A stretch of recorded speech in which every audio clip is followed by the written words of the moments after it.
La Alhambra, su último trabajo, y una película que sobran todos los comentarios que yo pueda decir, porque vais a ver ahora que es un prodigio de genialidad, de vida, de humor, de experiencia en un barrio que todos prácticamente todos los que somos de la provincia de Granada lo conocemos porque lo hemos visitado varias veces.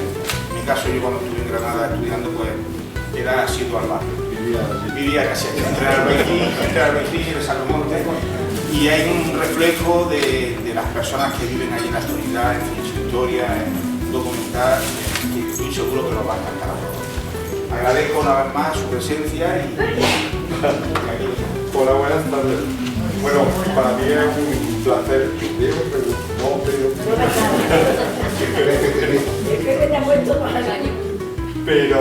pero es un placer volver al Cine Club porque no lo digo por decir. Siempre que estoy aquí me siento arropado, me siento cuidado y me siento mimado y además miramos algo que me parece que enriquece la vida de cualquiera. La película que vais a ver es una película que surge a partir de cuando cumplo este año 40 años trabajando en esta radio. Y hace 39 grabé un espectáculo que se llamaba Recordando el Camino, en el que participaban haciendo una zambra todas las viejas que entonces quedaban en Sacromonte, que habían sido las que habían bailado para los cineastas de los años 20-30 que visitaban en Sacromonte, turistas alemanes, franceses, americanos. Y ese espectáculo lo organizaba Curro, que como probablemente sabéis es un poco el que tiene el conocimiento profundo del barrio. Y desde ese momento hasta hoy, tengo 39 años soportando a Curro cada vez que lo encontraba, diciéndome: José, ¿cuándo vamos a hacer una película de la Zambra? ¿Cuándo vamos a hacer una película de la Zambra? Y la razón de no hacerla es porque me iban atropellando otros proyectos y la hemos ido dilatando, pero yo creo que con fortuna, porque ahora veréis que hemos conseguido un elenco de artistas que son descendientes de aquellas a las que yo grabé y que han hecho una labor. Entonces yo creo que mejor me callo, veis la película y si os apetece luego, pues me coloquio, me comentáis las curiosidades que veáis y estaré encantado de estar aquí. Muchísimas gracias.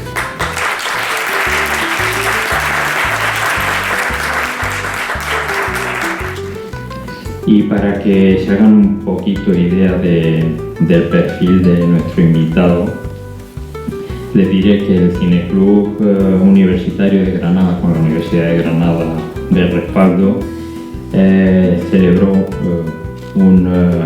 una retrospectiva el mes pasado y el anterior llamada 40 años dando guerra, en la cual se han proyectado los trabajos más significativos de nuestro invitado, José Sánchez Montes.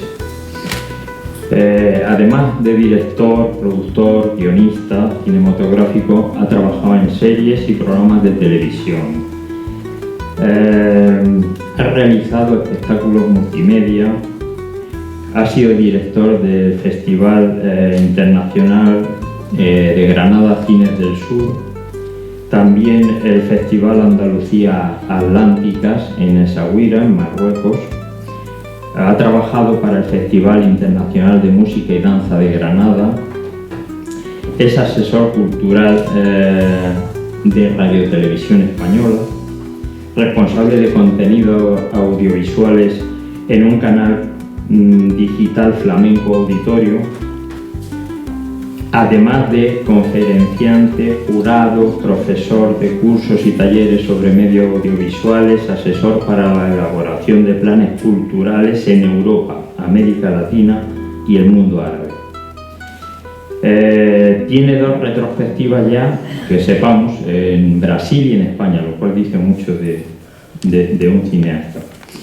Entre sus trabajos como realizador, como director de largometrajes, tiene Morente, Sueña la Alhambra, Bola de Nieve, sobre el cantante cubano y pianista, Omega, sobre la gestación del disco de Enrique Morente, El universo en una caja, de Mariano Fortuny Madrazo, que es una preciosidad.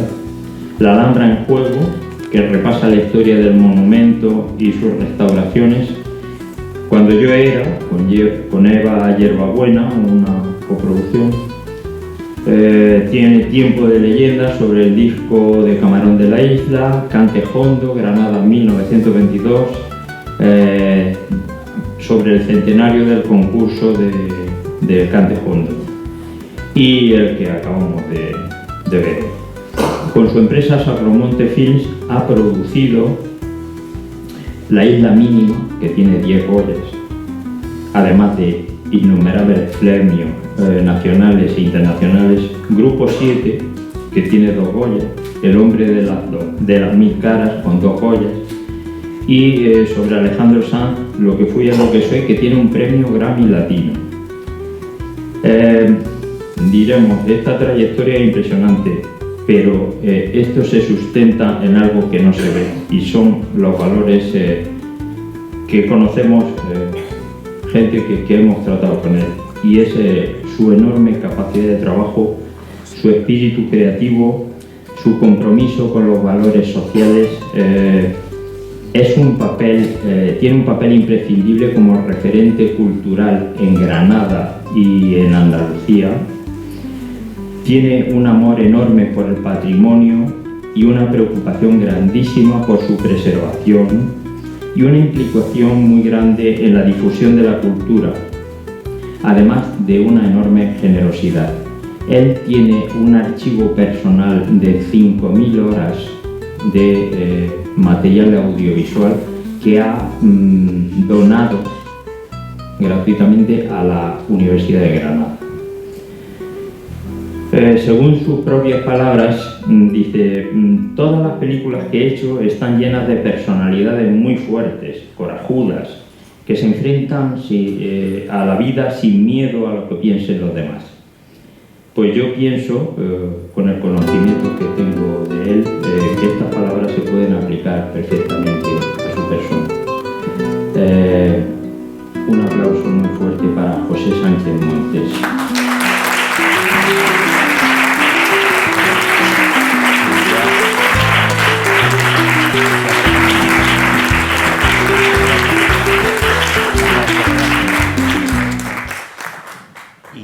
Me da la sensación que es un homenaje que tú le das al barrio y a esos personajes tan variopintos que hay allí, ¿no? Yo creo que al contrario, yo creo que es un homenaje que ellos me dan. La verdad es que en este tipo de trabajos que he venido haciendo, sobre todo los que se refieren al flamenco, lo que he sentido ha sido una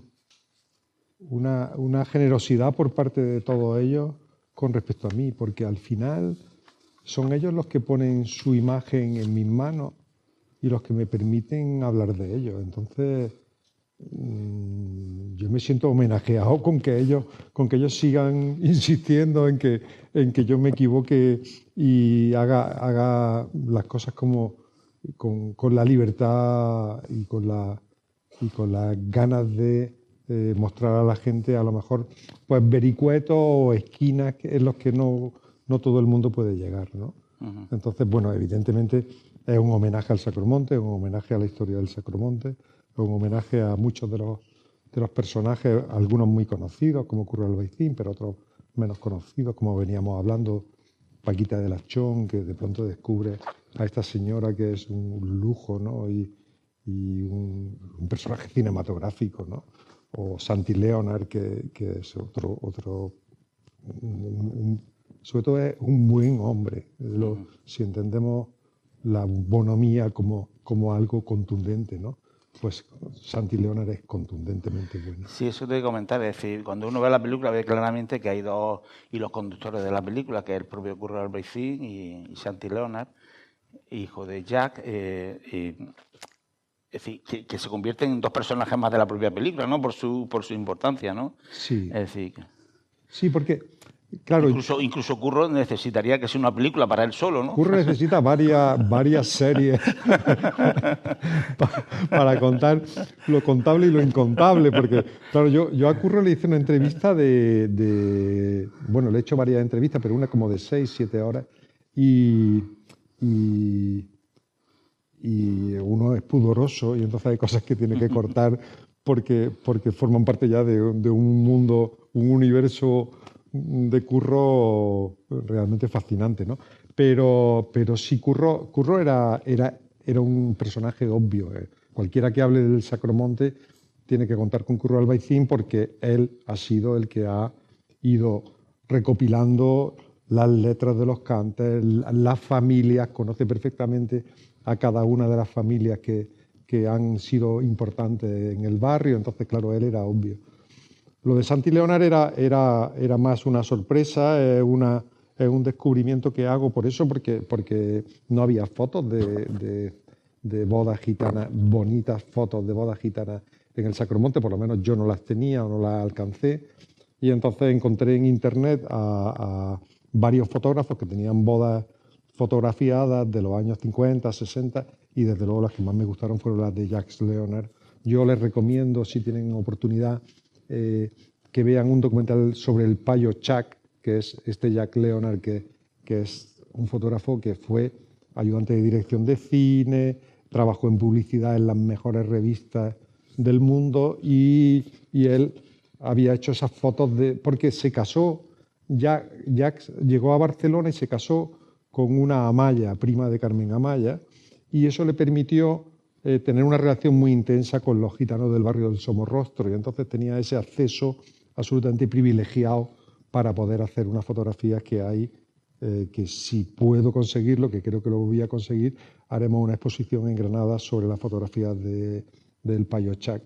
Entonces, claro, cuando yo me enteré de esas fotos y vi quién las tenía, pues hablé con Santi Leonard, creo que lo he dicho ya antes, le convencí a venir a Granada, le engañé y le dije, oye, estas fotos que has dicho que tienes de Granada, vamos a buscar quiénes son los personajes. Y entonces esa parte, ese hilo argumental es fascinante.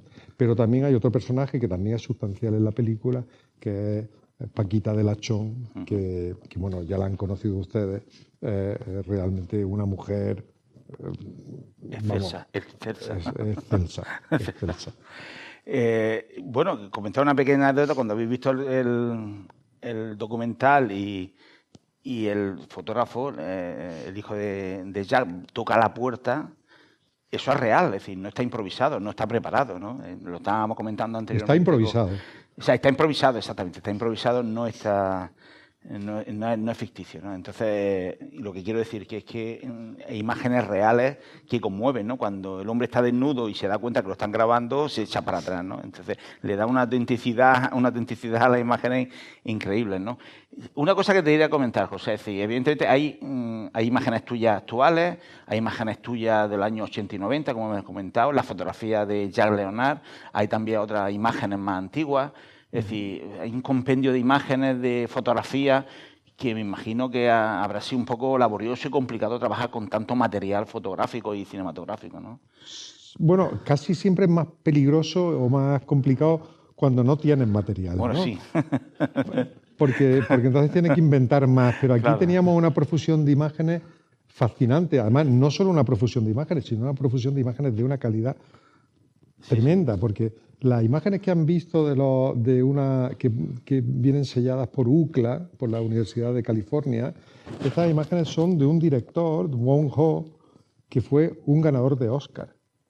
Y esas imágenes vienen de un proyecto de televisión que iba a ser un proyecto de televisión de una serie de niños del mundo, de distintos países, etc. Y el programa piloto lo hicieron en Granada. Y se vinieron al Sacromonte en el año 63, justo antes de las riadas. Y grabaron, eso es una joya antropológica y además con un grano, con una textura realmente muy bonita. Y resulta que no tuvieron financiación para hacer la serie y el único capítulo que se rodó fue este de Granada, ¿no? Uh-huh. Y ahí de pronto que aparezca el barrio con esos niños, como estaba entonces, es decir, con las calles de barro, los niños desnudos andando por la calle, y de pronto aparece una gitana bailando en una cueva y resulta que es mi Paquita de Lachón, ¿no? Y de pronto digo, esta se parece a la de... y vamos descubriendo esas cosas. El descubrir siempre ha sido un poco la fascinación que uno ha tenido, ¿no? Los archivos, el ir investigando cosas. Y ese carácter musical que tiene evidentemente la película, recuperar canciones, recuperar bailes, también tiene que haber sido muy laborioso. Tiene que haber, me da la sensación que tiene que haber un proceso de selección, una dirección artística muy importante detrás, ¿no? Sí, la Zambra ya no existe. Es decir, la Zambra, lo que hemos visto es irreal. La Zambra hace muchísimos años que no se representa. Hay bailes, hay cantes que se siguen manteniendo, pero las Zambras que vemos en el Sacromonte ahora mismo hacen flamenco, digamos, más comercial. Y entonces el reto era recuperar eso que yo había grabado en el año 86, recuperarlo ahora con las descendientes de aquellas viejas que habían grabado y que además casi todas murieron, menos la mona y menos la coneja, parte del zoológico. Todas las demás han muerto ya y entonces son sus descendientes las que aprenden a bailar como bailaban sus antepasadas y las que empiezan a trabajar. Pero claro, al haberse perdido el baile de la Zambra, necesitábamos rehacerlo, o sea, recuperarlo con una cierta calidad. Y para eso yo lo que hice fue otro truco, que es nombrar director musical de la película, aparte de a Marina Heredia como asesora áulica de todo, y bueno, ya han visto que menuda asesora, ¿no? Contar con José Quevedo Bolita, que es un guitarrista maravilloso de Jerez, que acompaña a Marina continuamente, también a Miguel Poveda, también a la Argentina, y pedirle que sea él el que dirija musicalmente el proyecto. De manera que alguien de fuera pudiera venir y ponerle a eso acotar un poco. Acotar, ordenar, meter en el compás necesario, y entonces a partir de ahí ha sido mucho más fácil, a partir de un tercero, digamos, ajeno, que podía decirles lo que estaba bien y lo que estaba mal, ¿no? Entonces, esa parte musical, bueno, claro, yo realmente he trabajado mucho siempre el tema musical, me importa mucho la calidad musical, y aprovecho aquí para indicar, el sonido que ustedes han visto es sonido directo, excepto en los dos bailes nocturnos que se grabó previamente, pues por motivos obvios. En el resto son todos temas que se están cantando directamente. Como han podido ver, no se ve ni un solo micrófono, y esto es gracias a un ingeniero de sonido al que yo rindo siempre homenaje, que es Che Luis Salmerón, que ha conseguido ese sonido. Y cuando yo me llegó al estudio, al montaje, la banda sonora, yo le dije, Che Luis, esto no puede sonar tan bien, porque suena tan de disco, suena tan bien que la gente no se va a creer que es sonido directo. Y entonces hemos tenido que ensuciar un poco el sonido, ponerle más ruido de ambiente, porque si no iba a parecer demasiado ficticio. Entonces hemos ensuciado un poco el sonido. De hecho, lo que vamos a hacer en poco tiempo es sacar un disco con los bailes o sea, con los cantes, con el sonido original, que es mucho mejor incluso que lo que se ve en la película. Sí, una de las cosas que también he observado, que los bailes están un poco cortados, a mi modesto entender, es para darle más protagonismo a los personajes. Bueno, es que yo siempre intento frustrar al espectador. Sí. Entonces, es decir, hay tantos personajes tan variopintos y tan ricos de vida, digamos, que quizás restas un poquito de importancia a la música para engrandecer a los personajes, me da la sensación. Sí, ¿no? Sí, porque yo siempre he pensado, cuando ha sido una cosa que me han preguntado recurrentemente en mis películas, ¿no? Desde Bola de Nieve, la gente decía, bueno, ¿pero qué no pones las canciones de Bola de Nieve? Es que no tienes imágenes. No, sí, tengo las imágenes, pero yo siempre he dicho, bueno, si quieres conocer a Bola de Nieve, cómprate un disco. Claro. Y oye, un disco de Bola de Nieve, pues un poco esa sensación sí que tengo, ¿no? Yo creo que hay que darle un ritmo cinematográfico, el ritmo cinematográfico tiene otra cadencia, y claro, los bailes de la Zambra completos son prácticamente una película. De hecho, otra de las cosas que vamos a hacer ahora con motivo de una exposición, probablemente para después de verano, es editar los bailes completos. O sea, una película ya más antropológica que incluya todos los bailes de arriba abajo. Muy bien. Te iba a preguntar un poco, ya saliendo un poco del tema más de la Zambra, es decir, ¿Qué trayectoria está teniendo la película a lo largo de estos últimos meses? Porque realmente cuando uno se mete en internet o intenta informarse, está teniendo un gran éxito a nivel nacional e internacional, ¿no? Es decir, lo que da da la sensación de que una historia tan particular, tan localista como puede ser un barrio perdido en una pequeña ciudad de Andalucía, que es Granada, en cuanto a extensión, no en cuanto a su importancia, pero o sea, es decir, da la sensación que una historia tan particular se convierte como una historia universal, ¿no? Que, de ahí su importancia, me da la sensación, ¿no? Bueno, la verdad es que la película está funcionando espléndidamente. Estamos muy contentos porque bueno, empezamos en México, que fue donde se estrenó. Ya allí tuvimos muy buena acogida en 2 proyecciones en el festival más importante de México. Estuvimos en el Inédit de Barcelona, que para mí era una piedra de toque porque es el festival más importante de cine musical de Europa. Y allí no solo se quedó gente sin entrada, sino que además ganamos el premio del público. La hemos ido presentando en muchísimos sitios, nos la están pidiendo en muchos más, en Ámsterdam, bueno, está yendo por muchos lados. Y eso siempre te genera una gran satisfacción, pero además es que demuestra que siempre son historias personales, siempre, cualquier película, ¿no? Cualquier película que podamos nombrar es una historia o personal o de una comunidad, etc. Yo creo que el concepto, lo que hace que enlace con cualquier público es que te vaya a la dimensión humana. Entonces, al final todos queremos, todos lloramos, todos sentimos, todos tenemos los mismos sentimientos. Entonces, yo creo que es como engarzar los sentimientos más primigenios del ser humano, ¿no? Y eso es lo que engancha a la gente. La película evidentemente tiene un valor antropológico, como tú dices, pero también tiene un valor de preservar esas costumbres, en este caso de la cultura gitana, de un barrio, evidentemente, de una determinada forma de vivir.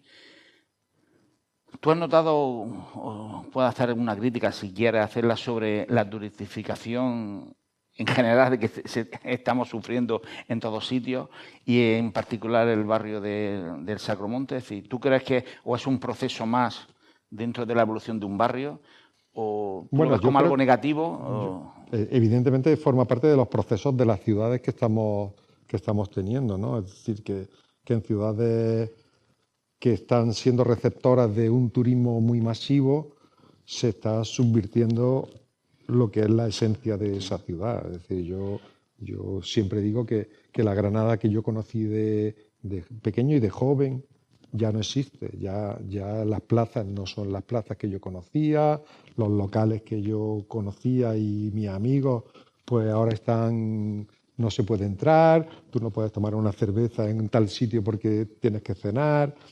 Eso en el Sacromonte pasa.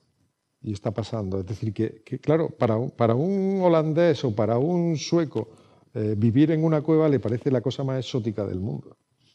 Y sus posibilidades económicas son muy superiores a los habitantes, a muchos de los habitantes. Hay una secuencia, que es la secuencia final, en la que Jara Heredia cierra la cueva. Ese día Jara Heredia está dejando su cueva. No es ningún invento, no es ninguna falsedad. Ese día ella dejaba su cueva porque se la había alquilado un indio de la India, se la había alquilado para quedarse allá a vivir. Es decir, eso está pasando en el Sacromonte. Y es verdad lo que dice Curro, que esos nuevos habitantes que han ido allí fascinados por las cuevas, fascinados por el flamenco, fascinados por el ambiente que hay, en cuanto llegan allí y que llevan un tiempo viviendo, ya les molestan. Les molestan los ruidos de las zambras, les molesta el ruido de los otros extranjeros que están allí tomándose cerveza. Es decir, que este proceso es un proceso peligroso. Y yo siempre viajo mucho. Y por tanto soy tan turista como los turistas que vienen a Granada. Pero creo que deberíamos sentarnos o pensar un poco y reflexionar sobre dónde estamos yendo, ¿no? Esta facilidad para viajar, esta baratura a la hora de salir, tiene sus consecuencias. Tiene sus consecuencias. Sí, pero, No sé si he contestado. No, sí, perfectamente. Lo que pasa es que es como un arma de doble filo. Sí. Quiero decir, si no posiblemente muchas cuevas se abandonarían. Es posible, claro. En la parte final de la película me dice, quiero arreglar, ¿no?, esta parte al final, Sí, ¿no? sí. Posiblemente para también ofrecerle al turismo, ¿no? Claro, si no se abandonarían, quedarían prácticamente desiertos, y claro, el turismo agresivo también es una agresión a ese entorno. Claro, Entonces, al final la Zambra es un espectáculo turístico. Claro. Es un espectáculo generado para el turismo. No es una cosa. Además, esto pasa como con el flamenco. Bueno, tengo flamencos aquí que saben más que yo, pero es como la historia del flamenco. Hay quien habla del flamenco como una cosa de centenares de años, y ya sabemos a estas alturas que el flamenco nace en los años 60 del siglo XIX, ¿no? Pues aquí pasa que hay unos tíos inteligentes que dicen: tenemos que intentar sacar partido a esta fascinación que tienen los extranjeros por el barrio del Sacromonte. Y se inventan eso, o sea que forma parte de la vida. Y 100 años después sigue ocurriendo exactamente lo mismo. Exactamente. Sí. Porque si no estaría prácticamente abandonado. De hecho, es posible, a raíz de las inundaciones del 63 prácticamente se quedó desierto. Sí, se quedó desierto, efectivamente.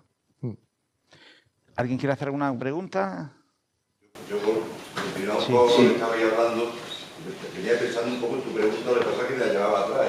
Es decir, la Alhambra, el Albaicín, el Sacromonte, la Alpujarra, fue uno de los primeros destinos turísticos de aquellos románticos, viajeros románticos, en el 19, que vienen a Granada a ver todo esto, ¿no? Luego, a partir de los años 20, luego en los años 60, que empiezan a venir el turismo de fotografía, de directores de cine y tal, y finalmente llega lo que tenemos ahora, ¿no? Esa masificación. No sé, te digo, es difícil de... Sí, eso es muy difícil es muy difícil de controlar, y es muy difícil de resolver, pero que en algún momento mentes pensantes deberán reflexionar sobre lo que eso perjudica o beneficia en función de muchas cosas, ¿no? Pero desde luego es complicado, porque hay una economía detrás de eso. Granada es una ciudad pobre en cuanto a capacidad de generar recursos, y hay mucha gente que depende de esto. No sé qué solución puede tener. Lo que sí sé, y eso sí creo que estamos todos de acuerdo, es que hay una desafección por la ciudad como una ciudad habitable. Es decir, las plazas ya no son las plazas, los niños ya no juegan en las plazas, en fin, todo esto. ¿Alguna pregunta más? Alguna pregunta tendré. Bueno. Bien. La película me ha encantado. Y tengo una curiosidad, porque casi todas las personas que aparecen son mujeres, prácticamente. Sí. Es decir, es un poco también como una especie de reflejo de ese matriarcado que habla Marina Heredia, ¿no?, del flamenco en el Sacromonte. Y yo, por lo que aprecio, me da la impresión de que todas son mujeres o casi todas con carácter, ¿no? Y incluso me atrevería un poco a decir como acostumbradas a ser protagonistas, es decir, las que bailan en la zambra, las que cantan, tal. Entonces, ¿cómo ha sido trabajar con ellas y trabajar con ellas en grupo? Bueno, ha sido un placer, la verdad. Mis películas, y sobre todo en los últimos tiempos, cuantas más mujeres trabajan en mi equipo, más cómodo me siento. Cuantas más mujeres son protagonistas de las películas, me parece más sencillo todo, sin menospreciar a nadie, ¿no? Pero, por ejemplo, en el tema de los bailes, ellas entendían perfectamente lo que queríamos.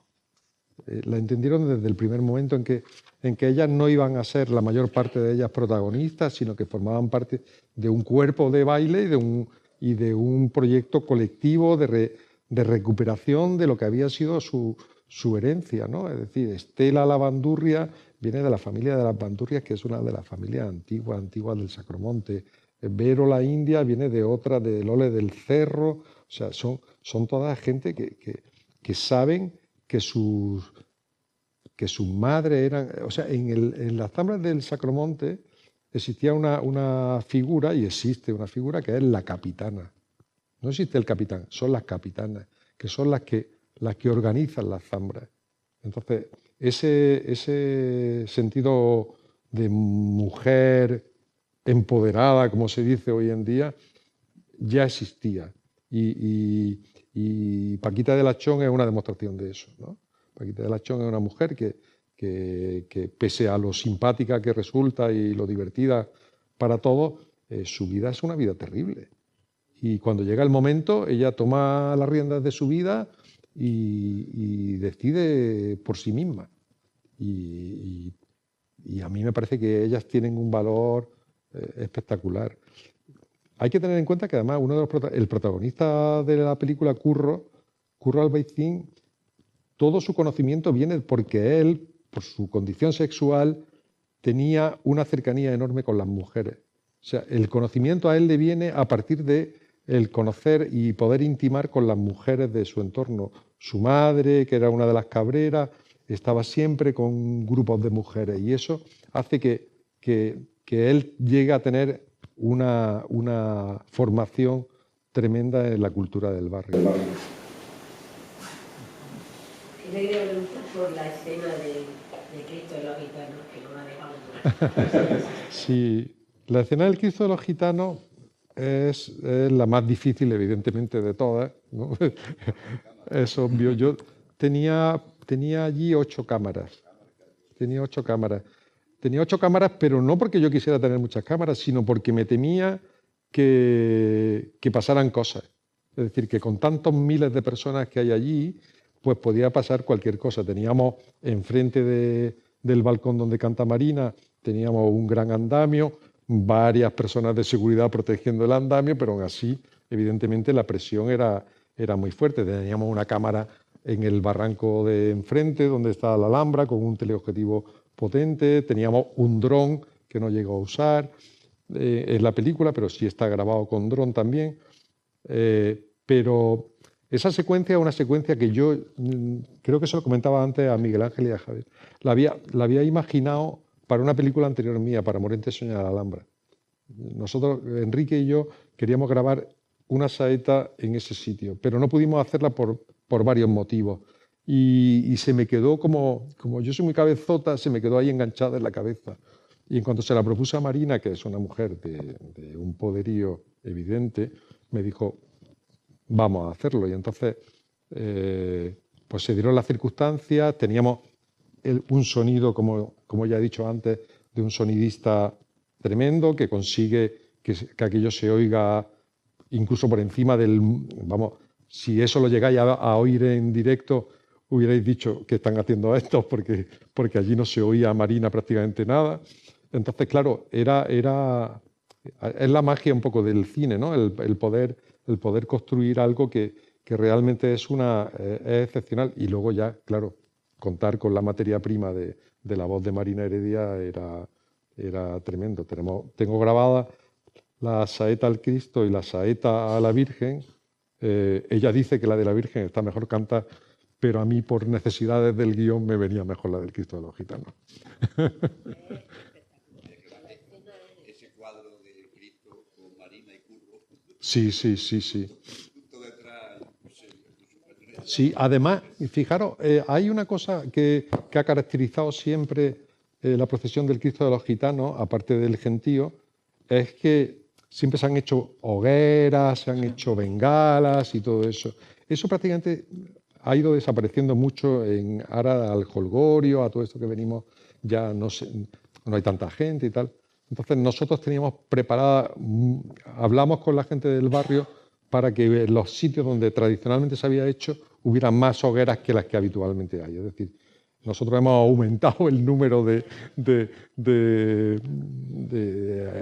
ambientación de aquello porque nos parecía que había que recuperar también esa esencia del barrio, ¿no?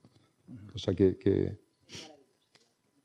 Y aprovecho para decir que Marina, además, y también lo hemos comentado antes, yo cinematográficamente me jugaba un poco el pellejo poniendo, terminada la mosca, que es evidentemente el final de la película, y todo el mundo entiende que es el baile de la despedida, y por tanto es el final, después vienen los títulos de crédito, y yo ahí tenía esa caña de Marina Heredia con Miguel Ángel Cortés que dura 5 minutos y pico. Y ya llevamos 80 minutos de película.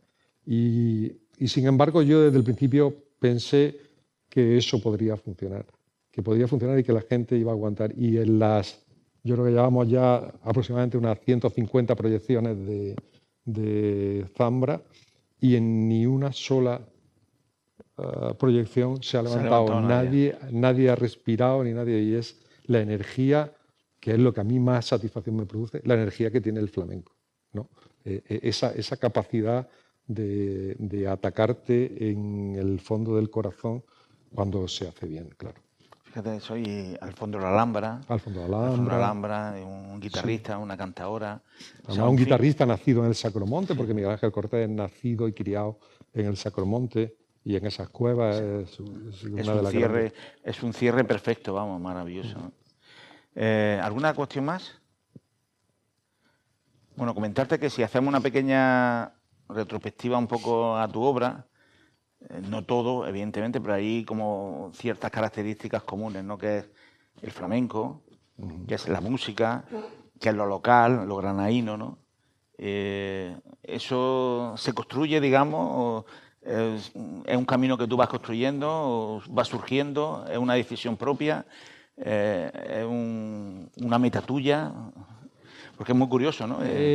Mi mujer sabe que yo, cada vez que termino una película de flamenco y una película de Granada, digo, no vuelvo a hacer una película de flamenco, no vuelvo a hacer una película de Granada. La última vez que estuviste aquí, estuvimos ya hablando lo dije, ¿no? Yo creo que lo sí, dije. Sí. Bueno, pues todo lo que yo prometa, que sepáis que es mentira. porque no, también me pasa, es verdad lo que decía antes, que yo entiendo que en el mundo del flamenco, la gente del flamenco ha sido muy maltratada. Ha habido mucho espabilado que ha acudido al flamenco como una manera de enriquecerse en el sentido que sea. Y yo he tenido la confianza de ellos, de que ellos creían que yo le iba a tratar bien, que iba a ser respetuoso, que iba a profundizar, ¿no? Yo soy muy lento trabajando y por tanto estudio mucho lo que hago y en ese sentido, pues yo creo que evidentemente el flamenco forma parte de mi obra porque los flamencos siguen empeñados en que forme parte, ¿no? Y yo lo hago con todo el gusto del mundo, pero también es verdad que muchas veces tiene uno la sensación de que se repite, ¿no? Sí, sí. Pero bueno, es lo que hay. Javier. Yo quiero hacerte una pregunta o quiero que me comentes porque he visto el documental, empiezo, sé de qué va, la boda gitana, ese compromiso de la honradez de la novia y tal, y te metes como en un...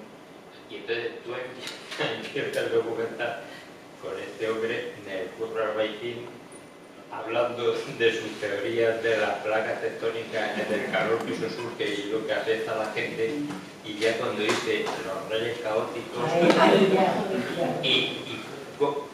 ¿por qué empiezas con ese tono? Porque tú podías haber elegido 200 maneras de empezar. ¿Por qué abres un poco el fuego con él? Porque yo quería que la gente supiera en qué tipo de películas estaba entrando, ¿no? Yo quería que supieran que es una película en la que estamos tratando con humor temas serios. Y Curro habla de una manera en la que dice muchas verdades, pero las dice de una forma muy simpática. Y colocar eso ahí era como decirle al público, oye, que podéis reíros, ¿no? Que de lo que viene aquí se puede uno intentar disfrutar. Y hay una cosa curiosa, es que hay estudios científicos que dicen que efectivamente hay unas placas tectónicas debajo de Granada que tienen una trascendencia. Entonces, tiene gracia, lo que pasa es que, claro, cuando Curro dice las placas tectónicas, que no, pues claro, y el calor nos da el calor, claro, y ahí entran enseguida. Pero yo creo que hombre, también es algo importante, ¿no? Yo he ido a lo largo de la carrera aprendiendo también a contar las cosas de otra forma, de una forma mucho menos académica, más golfa o más preocupándome siempre me ha preocupado el público, siempre me ha preocupado. Yo no soy de los... Hay otros directores que son más de yo quiero contar mi historia como yo la quiero contar y me importa poco lo que piensen, y ya está, y me parece absolutamente respetable. Yo no. A mí me importa mucho entrar en una sala y ver que el público se lo pasa bien o se emociona o llora. Muchas personas han llorado con esta película porque le ha entrado muy fuerte, ¿no? Y han entendido que hay muchas emociones, ¿no? Sí, sí. Muy bien. Una cosa muy breve. ¿La película de Bernardo Escollero de Caro de Luna? Sí, sí. Es una película... Fue muy friki. Una película que rodaron en Murcia y en Almería, efectivamente. Y la película es una locura, es una verdadera locura. Yo cuando la vi me quedé absolutamente flipado. Y efectivamente estuvo censurada y tal. De hecho, no tiene distribución en España. Estuvo en Filming y luego la quitaron. Y ya no está en Filming, ¿no? No. Y encontrar los derechos es difícil, sí. Sí. Sí, además las cosas que cuenta de esa película Paquita de la Chón fuera de cámara son muy fuertes. Mejor no escucharlas. Mejor no escucharlas, forman parte del off the record, ¿no? ¿Alguna preguntilla más? Si tenéis alguna curiosidad. Bueno, yo los flamencos me gustaría preguntarles yo qué les ha parecido. ¿Sí? Cosas que, bueno, porque como sea, mi gente son como que se fue allí a Granada, que era de aquí de Porviza. Es que resulta que ese hombre es familiar de mi padre, de mi madre. El Cujón.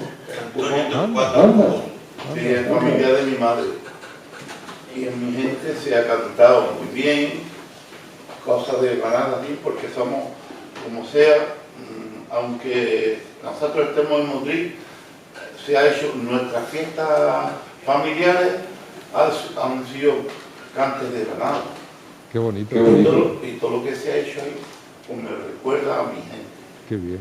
Pues me alegro mucho. Es la verdad. Me ha encantado.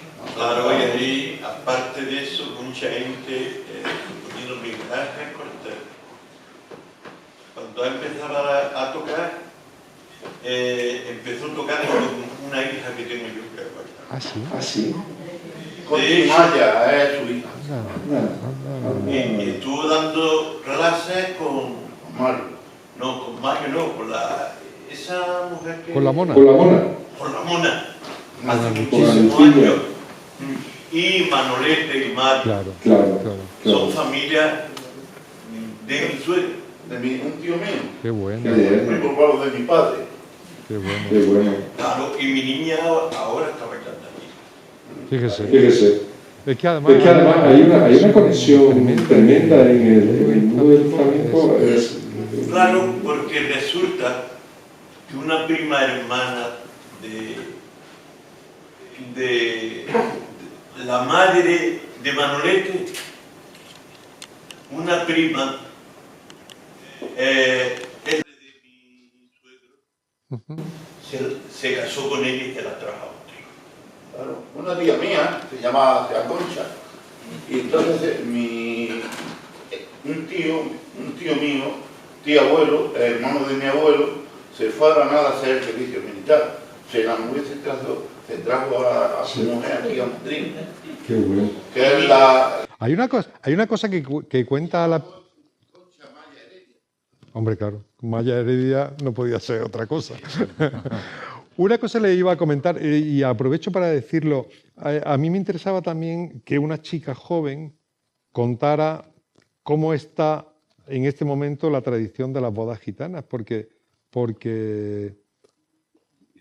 de hecho ha habido algún coloquio que hemos profundizado mucho en eso, porque habla con Jara Heredia y le dice, es que nosotras ahora hacemos las bodas más tradicionales de lo que las hacíais vosotras. Es decir, que ahí hay todo un mundo de desconocimiento por parte de los payos, etcétera, de lo que está pasando, ¿no?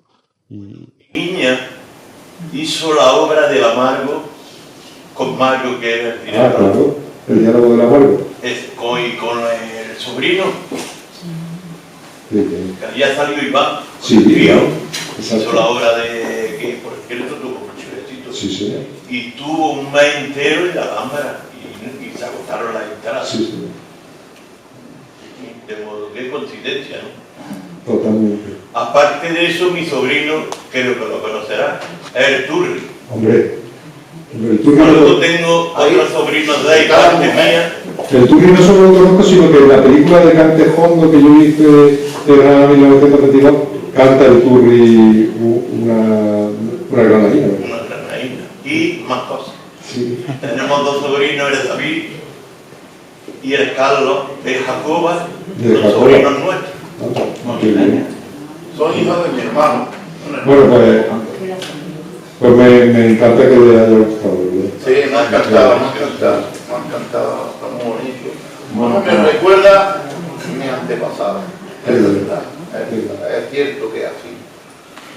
Bueno, José, vais terminando. ¿Tú cómo ves el Albaicín? Una opinión personal. ¿Cómo el ves? Albaicín. No, perdón, el Albaicín no, el Sagromonte. ¿Cómo ves el Sagromonte? El Albaicín fatal. El Albaicín fatal. Y ellos son testigos porque viven allí. ¿El Sagromonte cómo lo ves? ¿Lo ves vivo? ¿Lo ves Yo creo que el Sacromonte, preservando sus costumbres? yo creo que el Sacromonte ¿Lo ves conquistado por turistas extranjeros? Yo veo un poco todo. Yo creo que efectivamente hay muchos turistas extranjeros que están allí, que muchos son gente muy respetuosa y que bueno, pues han ido adaptándose a la vida del barrio. Hay muchos bohemios, hay muchos... creo que el barrio está pujante, La cultura gitana está limpio. todavía muy presente. ¿O cada vez menos? A ver, el Sacromonte es un barrio gitano, pero también payo. Además, en esto hay mucha mitología también, ¿no? Curro Albaicín no es gitano. Marina Heredia es medio gitana. Su padre es gitano, Jaime el Parrón, pero su madre no. Estrella Morente es medio gitana, es decir, que es un barrio muy entremezclado. Es verdad que había una población gitana importante, sobre todo en la parte de arriba. El barrio del Sacromonte, para los que no lo conozcan del todo, en la parte más vivida, más antigua, es la vereda de en medio y la de ahí hacia el Camino del Monte, pero la parte de arriba es una parte que se puebla a partir de la guerra civil, etcétera. Y esas son gente... esos sí son más bien gitanos venidos de la zona de Guadix, de todas esas zonas. También cuando llega la guerra y la posguerra y hay mucha hambre y se van allí a vivir, pero esa parte es una parte más gitana. Pero es un barrio no específicamente gitano. Entonces yo creo que es un barrio que está aprendiendo a sobrevivir, que ahora empieza a haber espectáculos de más calidad. Yo confío en que sea un barrio que preserve su esencia, que es lo más importante, ¿no? Muy bien, ya para terminar, una última pregunta, José. Es la última pregunta, que es algo negativo, pero lo positivo es que nos vas a contar tus próximos proyectos y vas a estar con nosotros próximamente. Próximamente dentro de 2 años. Bueno, como cada 2 años tienes una cita con nosotros.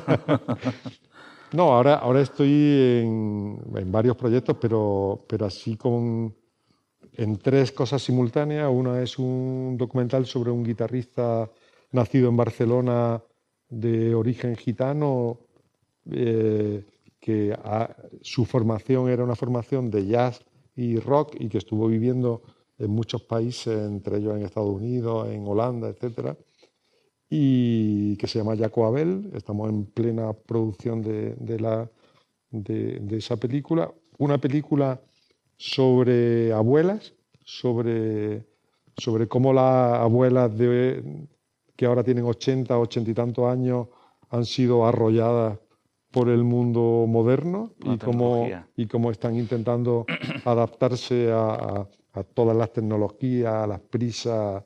Es una serie que se llama Dame Tiempo y que tiene 3 protagonistas. Una protagonista es una abuela de Michoacán, de México. ¿Una serie, has dicho? Es una película. Una película. Es una película con una abuela de Michoacán, de México, una abuela de Cádiz y una abuela del sur de Túnez, del desierto del sur de Túnez, y un proyecto para el 150 aniversario del nacimiento de Manuel de Falla. Y sobre todo su trabajo sobre la obra póstuma que no llegó a terminar, que es la Atlántida. Esos son las... Bueno, entonces nos garantizamos la visita de José Sánchez en los próximos años. Sí, claro, sí, claro, por supuesto.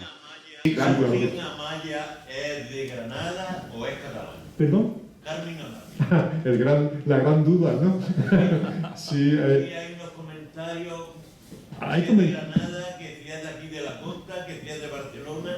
La verdad es que yo no soy capaz de darle una respuesta sobre eso, pero es verdad que hay comentarios sobre los granadinos dicen que es de Granada, los catalanes por supuesto dicen que es de Barcelona. Hay comentarios que es de aquí, porque sí, ella desciende de aquí.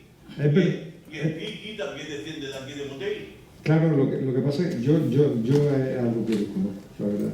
Y como... Pero yo sí, porque yo prácticamente me he criado con él. Claro. ¿La Kiki es de aquí de Montell? Sí, el Kiki sí. De Morente, su familia de Montell. Sí. Yo he estado con ellos de fiesta muchas veces, allí cuando yo iba allí a Granada, a Claro. Kiki. Allí había, en la charla. En la charla. Sí. Porque allí había una tabernilla donde cantaba Francisco Manuel Díez, el guitarrista. cantaba Enrique Morente, y entonces ellos allí hacían su reunión y ellos mucho también. Entonces yo iba allí a trabajar, entonces yo me metía en aquella tabernilla y yo allí fue donde aprendí las medidas del cante y de la guitarra. Claro. Sí, son números, efectivamente. Bueno, si me permitís, pues brevemente, agradecimiento, por supuesto, a todos los que han hecho posible esta semana de documentales, que es toda la Junta Directiva del Cine Club Mediterráneo, en especial a Pepe, a Elena, que están aquí en el aspecto técnico, que están siempre en la retaguardia, a Javier, por supuesto, a Catalina, a todos los miembros del Cine Club Mediterráneo, Juan Pedro, que no está aquí con nosotros. En fin, a todos los que han contribuido para que estos 3 días hayan sido intensos, emocionantes, emotivos. Y bueno, es otra forma diferente de ver cine, que es una apuesta muy personal del Cine Club Mediterráneo. Y por supuesto, agradecer a José Sánchez Montes su presencia, su visita bianual, como siempre, por enseñarnos a ver la realidad que tenemos cerca de nosotros desde otro punto de vista, de otra perspectiva. Y eso siempre es enriquecedor para todos nosotros. Así que muchísimas gracias, José. Muchas gracias. Muchas gracias.